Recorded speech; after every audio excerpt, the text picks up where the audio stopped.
성경을 이상하게 해석을 하면 이 첫째 부활을 분명히 성경책에 이렇게 5절과 6절에 기록되어 있음에도 불구하고 첫째 부활에 대한 그런 것을 지워버립니다. 그래서 실제로 많은 신학교에서 첫째 부활에 대한 것을 강조하지 않습니다. 첫째 부활이라는 것을 아예 가르치지도 않는 것이 퍼센트지를 보면 훨씬 많습니다. 그런데 성경은 분명히 첫째 부활이 있을 것이고 그 첫째 부활을 한 자들이 예수 그리스도와 함께 1000년 동안 이 땅에서 왕노릇할 것을 말씀을 하고 있습니다. 첫째 부활을 설명하려면 공중 재림이 있어야 되고 공중에서 혼인잔치를 하고요. 그 혼인잔치를 할 때에 우리가 부활을 하는 거예요. 부활을 하고 5개월 동안에 이 땅에서는 환란이 있을 것이라 라고 하죠. 환란이 있을 때 대부분의 사람들이 죽습니다. 다만 이스라엘 사람들만 아니면 몇몇의 이 땅에 있는 여러 나라의 사람들이 아주 극소수만 살아남을 거고요. 살아남았던 그 극소수와 대부분의 이스라엘 사람들이 1000년 동안 이 땅을 이제 살게 되는 겁니다. 그런데 이 1000년이 시작하기 전에 용을 잡고 사단을 잡고요. 그 사단을 1000년 동안에 결박해서 무저갱에 잠굽니다. 그러니 마귀가 없기 때문에 귀신도 이 무저갱 속에 들어가 있기 때문에 병이 나지 않고 오랫동안 사람이 사는 것이고 구약 성경에는 사자와 뱀이 서로 뒹굴고 아이가 사자의 입에 또 뱀의 입에 막 손을 넣을 정도로 굉장히 평안한 시간들을 1000년 동안 보낸다고 합니다. 여러분 한번 생각해 보세요. 나도 100년을 살기 힘든데 병을 갖고서요. 그죠? 병이 없이 1000년을 사는 것이 얼마나 큰 평안이 되겠습니까? 그런데 우리는 그때의 육체를 가진 우리가 아니고 부활을 한 다음에 공중에서 주님과 함께 이 땅에 내려와서 왕노릇하면서 그들에게 복음을 다시 전하는 그런 시간을 갖습니다. 1000년 동안에요.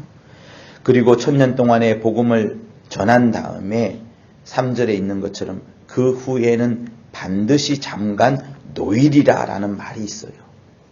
그러니 천년 왕국 동안에 태어나는 사람들 또 아무런 핍박이 없이 지냈던 사람들은 이때에 마귀를 통하여서 시험을 받게 됩니다. 즉 주님께서 평안한 가운데에 신앙을 가졌던 사람들에게 다시 한번 물어보는 거예요. 너 진실로 예수를 믿느냐? 너 정말로 예수가 그리스도인 것을 너는 정말 믿느냐 하는 그 시험을 갖습니다. 성경에는 여러 곳에서 우리를 향하여서 시험을 한다는 말씀이 있습니다. 이번 주 주일에도 분명히 우리는 들었습니다. 너희가 예수라는 터 위에 신앙을 쌓을 것이다. 금으로 쌓을 것이냐, 은으로 쌓을 것이냐, 보석으로 쌓을 것이냐, 아니면 나무로 쌓을 것이냐, 풀로 쌓을 것이냐, 지푸라기로 쌓을 것이냐. 그 공력을 반드시 시험할 것인데 그날에 그 공력이 밝혀질 것인데 그날이 어떤 날인가 하면 불로서 그 공력을 시험할 것이라. 불로서 그 공력을 나타낼 것이라. 각 사람에게 불이 나타나서 그 공력을 시험할 것인데 그 공력이 그대로 있으면 너희가 상을 받거니와 그 공력이 불타버리면 해를 받을 것이다. 근데 해를 받는 것이 어떻게 해를 받는 것인가 모를 것 같은데 주님은 그 바로 뒤에 말씀하시기를 너희가 구원을 얻되 불 가운데서 얻는 것과 똑같으리라 라고 말씀을 합니다.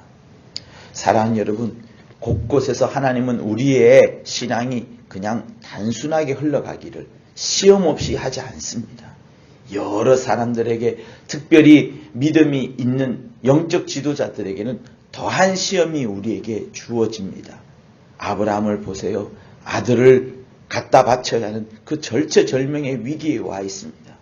모세 역시도 80년 동안 도망가 있었지만 하나님께서 바로 왕 앞에 가서 목숨을 건 고백을 하도록 그리고 홍해를 건너고 백성들로부터 불평과 불만이 있을 때 반석을 쳐내고 그리고 만나를 내리게끔 하고 하는 여러 가지 과정들에 항상 따라오는 시험과 어려움들이 있습니다. 예수 믿는 우리는 그런 것이 없을 것 같습니까? 신약을 살고 있는 우리는 그런 거 없을 것 같아요. 내가 어느 위치에 있든지 항상 그래야 합니다. 좋은 일을 꾸몄을 때에도 그 좋은 일 뒤에는 지나고 보면 또 다른 사람들이 불만을 이야기하는 자들이 있습니다. 그래서 우리에게는 늘 무엇이 있어야 되느냐? 항상 하나님을 향한 소망, 하나님을 향한 철저한 의지가 필요합니다. 내 신앙의 고백을 해요. 나는 정말 주는 그리스도시요 살아계신 하나님의 아들이라는 고백을 합니다.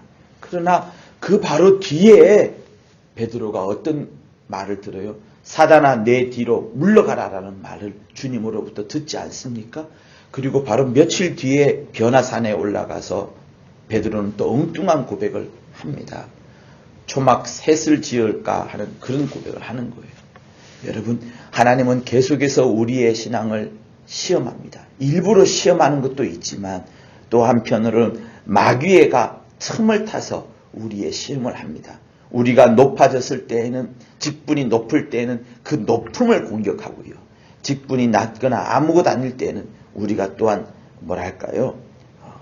좀 우울하도록, 좀 사람들로부터 눌리도록 이런 것을 또 이용해서 우리를 또 흔들어댑니다. 그러니 우리는 무엇을 바라봐야 되냐? 내게 주어진 이 시간 동안에 하나님을 의지하고 하나님을 바라보고 더 하나님만 붙잡아가고 하는 이런 것들이 정말로 필요합니다. 마지막 환난 때에는 단순간에 바로 하루 이틀 사이에 우리의 목에 칼을 들이면서 너 예수 믿을래 안 믿을래? 마치 오늘의 여기 있는 본문의 말씀처럼 하나님의 말씀을 인하여 목배임을 받은 자들의 영혼이 1000년 동안 왕노로 산다 하신 것처럼 환난의 기간 동안엔 단 하루의 핍박과 어려움이 있을 겁니다.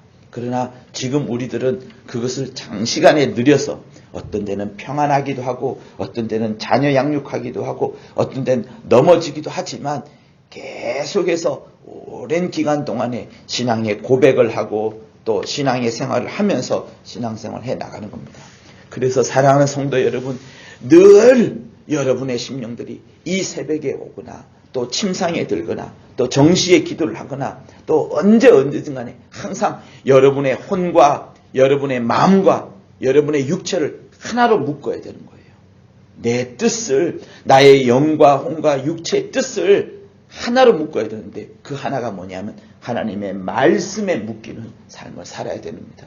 그래야지 어떠한 어려움이 오더라도 우리는 그 시험을 이겨내고 하나님이 우리의 공력을 불태우게 할 때에 정말 금이나 은이나 보석처럼 타지 않는 멋진 신앙이 펼쳐지는 겁니다. 우리 사랑하는 성도들 모두가 다 불타지 않는 공력, 정말 빛나는 공력, 하나님이 기뻐하며 받으시는 공력을 세울 수 있기를 예수 이름으로 부탁합니다.